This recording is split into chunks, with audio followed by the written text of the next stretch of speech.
Good morning everyone I hope you are doing good. मैं doctor Sakshi Yadav, clinical geneticist, और आज हमारे साथ है renowned paediatrician doctor Pavandeep, who is working in Chaitanya hospital in Zirakpur. जैसा कि आप जानते हैं, आज के दिन यानी 8 मई को विश्व थैलेसीमिया दिवस मनाया जाता है। जगह जगह ब्लड डोनेशन कैंप्स लगाए जाते हैं और थैलेसीमिया अवेयरनेस प्रोग्राम्स किए जाते हैं। इसी के तहत आज मैं और डॉक्टर पवनदीप आपके साथ थैलेसीमिया से रिलेटेड कुछ इंपॉर्टेंट इन्फॉर्मेशन शेयर करेंगे। आपने सुना होगा पार्ट 1 में डॉक्टर पवनदीप ने बहुत ही डिटेल में बताया कि थैलेसीमिया किस तरह की बीमारी है, बच्चों में क्या क्या लक्षण होते हैं और क्या क्या ट्रीटमेंट ऑप्शंस अवेलेबल हैं। पार्ट 2 में मैं आपके साथ डिस्कस करूंगी कि बीटा थैलेसीमिया की जेनेटिक्स क्या होती है, कैरियर स्क्रीनिंग के लिए क्या क्या ऑप्शंस अवेलेबल हैं, और अगर आप कैरियर हैं और प्रेगनेंसी प्लान कर रहे हैं तो हमारे पास क्या क्या ऑप्शंस हैं जिससे हम थैलेसीमिया मेजर को अपने बच्चे में जाने से प्रिवेंट कर सकें। So watch to it.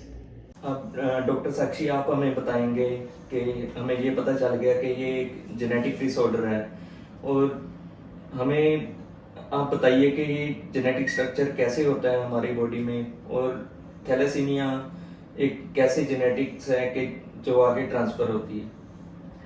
तो सर, मैं आपको बताना चाहूँगी कि हमारा शरीर जो है मिलियंस ऑफ कोशिकाओं से बना होता है। उसमें सेल्स होते हैं, सेल में न्यूक्लियस होता है और न्यूक्लियस के अंदर हमारा हेरिडिटरी मटेरियल होता है। सो हमारे न्यूक्लियस के अंदर टोटल 23 जोड़े ऑफ क्रोमोसोम या गुणसूत्र होते हैं, तो टोटल 46 हो जाते हैं। अगर हम क्रोमोसोम्स को ओपन करें तो वो एक थ्रेड लाइक स्ट्रक्चर बनता है जिसको डीएनए बोलते हैं। डीएनए तो हम सभी ने सुना ही होता है। इस डीएनए के अंदर ही काफी जीन्स होती हैं जो हमारे फंक्शंस को कंट्रोल करती हैं। तो अब तक अराउंड 20,000 जीन्स डिस्कवर हुई हैं, और जैसे जैसे साइंस की रिसर्च हो रही है, दिन ब दिन न्यू जीन्स डिस्कवर होती रहती हैं। और ये जो हेरिडिटरी मटेरियल है, 50 जब भी कोई बच्चा बनता है 50% वो फादर से आता है थ्रू स्पर्म्स, और 50% of the hereditary material mother से आता है थ्रू एग, और जब वो मिलके जाइगोट बनाते हैं या बच्चा बनाते हैं तो टोटल 100% जेनेटिक मटेरियल बन जाता है। ठीक है डॉक्टर साक्षी, आपने हमें जेनेटिक मटेरियल के बारे में बताया। अब स्पेसिफिक बीटा थैलेसीमिया में क्या जेनेटिक इशू होते हैं उसके बारे में आप बताइए प्लीज। तो जैसा कि मैंने आपको बताया कि 2 क्रोमोसोम्स होते हैं, पेयर में होते हैं, तो इसका मतलब हर जीन भी हर इंसान में पेयर में होती है। सो बीटा थैलेसीमिया की जो जीन है उसे हम HBB जीन बोलते हैं, जो कि जैसा कि आपने बताया था बीटा ग्लोबिन चेन को प्रोटीन बनाती है। तो अगर किसी इंसान में दोनों जीन की कॉपीज में कोई नुक्स आ जाता है जिसकी वजह से दोनों कॉपीज ऑफ जीन काम नहीं कर पाती हैं, उस केस में बीटा थैलेसीमिया मेजर होता है। हाँ जी डॉक्टर साक्षी, ये भी माना जाता है कि थैलेसीमिया जो है ये बीमारी पेरेंट्स से बच्चों में ट्रांसफर होती है। इसके बारे में आप हमें क्या बताना चाहोगे? हाँ जी सर, आपने बिल्कुल सही कहा कि मोर देन 95% केसेस में ये बीमारी पेरेंट्स से ही बच्चों में ट्रांसफर होती है। तो इसका एक बहुत ही सिंपल सा कंसेप्ट है कि कोई भी इंडिविजुअल होता है उसमें हर जीन 2 कॉपीज में होती है। सो कई बार क्या होता है कि आपकी एक कॉपी बिल्कुल नॉर्मल है जीन की, बट दूसरी जीन की कॉपी में अगर कोई डिफेक्ट है या फिर वो कोई एबनॉर्मल है, वो काम नहीं कर रही है, सो इस स्टेट को हम कैरियर स्टेट बोलते हैं। मतलब वो कैरियर है कि उनमें एक जीन डिफेक्टिव है बट एक नॉर्मल जीन भी है। सो उस केस में जनरली कुछ उसमें फीचर्स ऐसे नहीं होते हैं। थैलेसीमिया के केस में हम कैरियर्स को थैलेसीमिया माइनर भी बोलते हैं, जिसमें उन्हें थोड़ा बहुत अनीमिया या HB around 8 to 9 in females and 9 to 10 in case of males रहता है। लेकिन अगर एक कपल में बोथ हस्बैंड एंड वाइफ दोनों कैरियर्स हैं, उस केस में 25% चांस होता है कि बच्चे में थैलेसीमिया मेजर हो और दोनों एबनॉर्मल जीन्स की कॉपी बच्चे में आए। रेयरली, कई बार बहुत ही रेयरली ऐसे चांस होते हैं कि एक फादर या मदर एक कैरियर है और दूसरी म्यूटेशन अपने आप हुई है। ठीक है डॉक्टर साक्षी, आपने बताया कि ये पेरेंट्स से ट्रांसफर होता है, तो हम कैसे डायग्नोज कर सकते हैं कि पेरेंट्स में वो जीन है या पेरेंट्स कैरियर हैं? सो इसके लिए एक बहुत ही सिंपल और मैं कहूँ कि चीप या सस्ता टेस्ट अवेलेबल है, जिसको complete haemogram with HB electrophoresis या HPLC नाम से जाना जाता है। ये इजीली अवेलेबल टेस्ट है और इसमें हमें कुछ हद तक कैरियर के बारे में पता लग जाता है।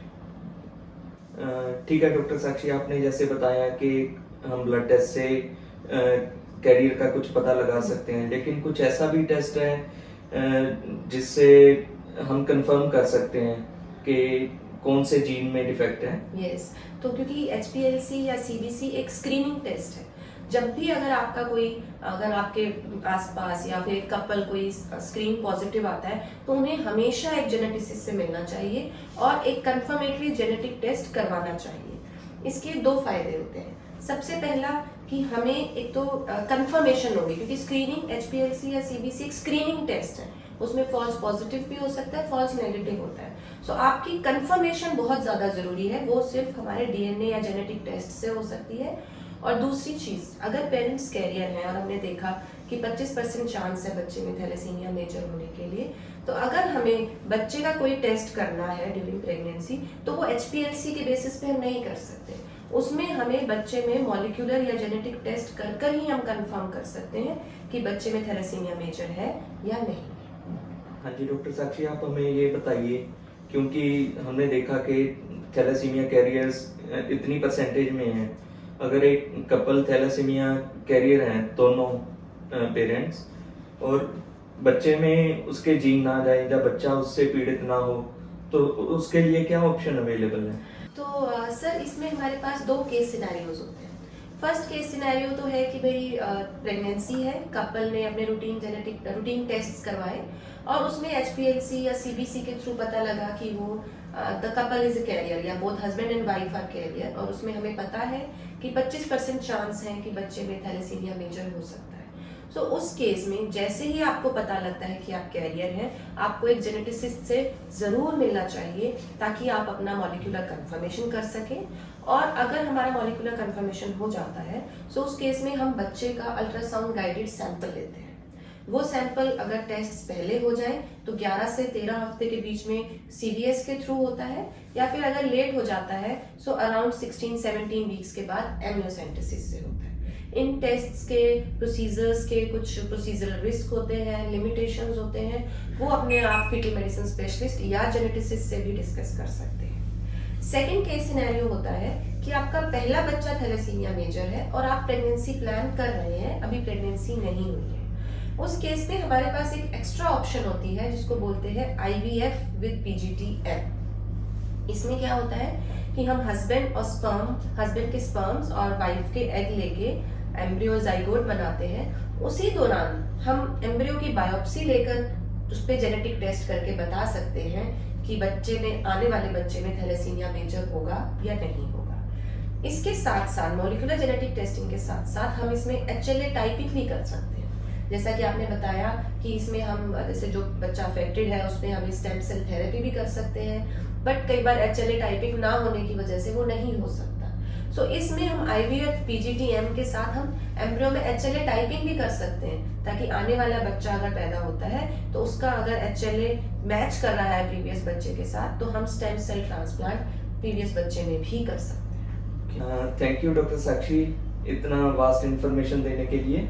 और आप अपनी तरफ से कुछ हमारे विजिटर्स को कुछ कहना चाहेंगे, कोई इम्पोर्टेंट मैसेज? ये सर मेरी तरफ से एक इम्पोर्टेंट मैसेज यही रहेगा कि अगर आप अपनी प्रेगनेंसी प्लान कर रहे हैं या प्रेगनेंसी है या फिर कोई फैमिली हिस्ट्री ऑफ थैलेसीमिया है तो आपको अपनी thalassaemia screening by CBC and HPLC जरूर करवानी चाहिए। और अगर आप कैरियर निकलते हैं तो जल्द से जल्द एक जेनेटिसिस्ट से कांटेक्ट करना चाहिए ताकि हम आगे का प्रोसेस कर सकें, आगे के ऑप्शंस आपके साथ डिस्कस हो सके ताकि बच्चे में ये थैलेसीमिया मेजर जाने से हम रोक सकें। और अगर थैलेसीमिया मेजर है तो उसकी क्या क्या ट्रीटमेंट ऑप्शंस अवेलेबल हैं, उससे क्या क्या इश्यूज हो सकते हैं, इसके बारे में डिटेल डिस्कशन हो सकता है। Thank you doctor Sakshi. Thank you everyone, we hope you have a nice day.